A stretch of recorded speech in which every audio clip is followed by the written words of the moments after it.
আসসালামু আলাইকুম। তো বহুল প্রতীক্ষার পর অবশেষে সরকারি চাকরিজীবীদের জন্য দারুণ একটা সুসংবাদ দিল। তো এই ভিডিওতে টোটাল ডিটেলস নিয়ে আলোচনা করব নবম পে স্কেলের। তো যে সমস্ত সুসংবাদ দিল তার ভিতরে আমি যদি হাইলাইট করি, যে পয়েন্টগুলো নিয়ে আমরা কথা বলবো সেটা হচ্ছে পূর্ণ মাত্রায় কার্যকর কবে হবে নবম পে স্কেল, এই বিষয়টা। পাশাপাশি আংশিক বেতন কাঠামো সুপারিশ কবে থেকে শুরু হবে এবং কবে রিপোর্ট জমা দিবে, পাশাপাশি যত ধরনের আপডেট আছে নবম পে স্কেলের আজকের এই ভিডিওতে আপনারা সেটা জানতে পারবেন। তো প্রত্যেকটা পত্রিকা সহ সকল নিউজ পোর্টালে কিন্তু নিউজ করা হয়েছে এই বিষয় সম্পর্কে একটু আগে। তো সেই বিষয়টা এখন আমি আপনাদের মাঝে তুলে ধরছি।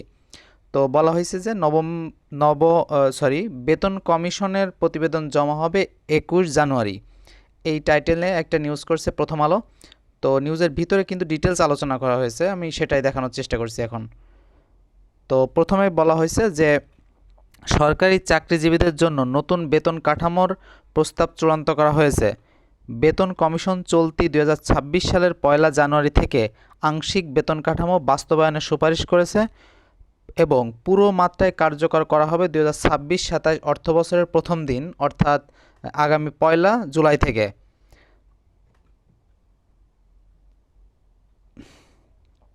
কমিশন 21 জানুয়ারি অর্থ উপদেষ্টা ডক্টর সালেউদ্দিন আহমেদের কাছে নতুন বেতন কাঠামো প্রতিবেদন দাখিল করবে। অর্থ উপদেষ্টা পরে তা উপস্থাপন করবে প্রধান উপদেষ্টা করবেন উপদেষ্টা পরিষদের বৈঠকে। অর্থ মন্ত্রণালয় এবং বেতন কমিশন সূত্রে এসব তথ্য জানা গেছে। এদিকে চলতি 2025-26 অর্থবছরের সংশোধিত বাজেটে পরিচালন ব্যয় 22,000 কোটি টাকা বাড়ানো হয়েছে। নতুন বেতন কাঠামো আংশিক কার্যকর করার অংশ হিসেবেই এই পদক্ষেপ রেখেছে সরকার। বেতন কমিশনের সুপারিশ অনুযায়ী বেতন কাঠামো পুরো মাত্রায় বাস্তবায়ন করতে গেলে বাড়তি আরও 70 থেকে 80,000 কোটি টাকা লাগবে। প্রস্তাবিত বেতন কাঠামোতে নিচের দিকে বেতন ভাতা বেশি বাড়ানোর সুপারিশ করা হয়েছে বলে জানা গেছে।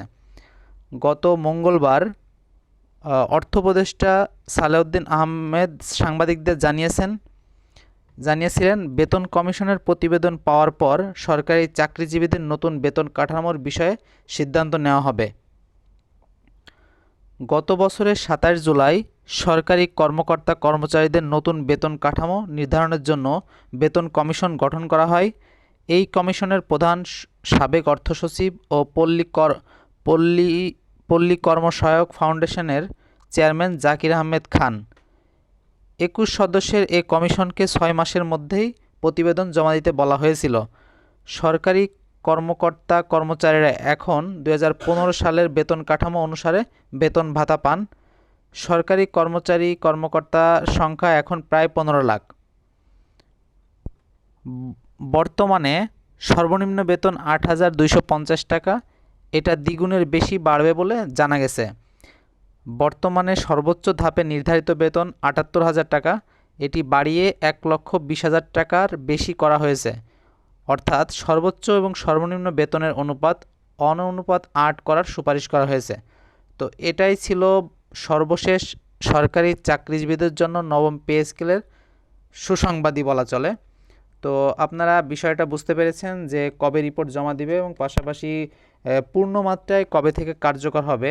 যেটা আমি প্রথমে বলেছিলাম যে এটি পূর্ণমাত্রায় কার্যকর হবে হচ্ছে 2026-27 অর্থবছর, অর্থাৎ যেটা 1 জুলাই থেকে কার্যকর হবে 2026 সালের এই তারিখ থেকে পূর্ণমাত্রায় এটি কার্যকর হবে এবং আংশিক মাত্রায় কার্যকর হবে হচ্ছে এই জানুয়ারি থেকেই, এবং সেটি রিপোর্ট পাওয়ার পরপরই সেটা চূড়ান্ত সিদ্ধান্ত নেওয়া হবে। এবং আপনারা সকলে জানেন যে কমিশন অর্থ উপদেষ্টার কাছে রিপোর্ট জমা দেবে এবং তারপর প্রধান অর্থ উপদেষ্টা সেটি উপদেষ্টা পরিষদে তুলবেন এবং তার পরবর্তীতে কিন্তু কার্যকর করবেন।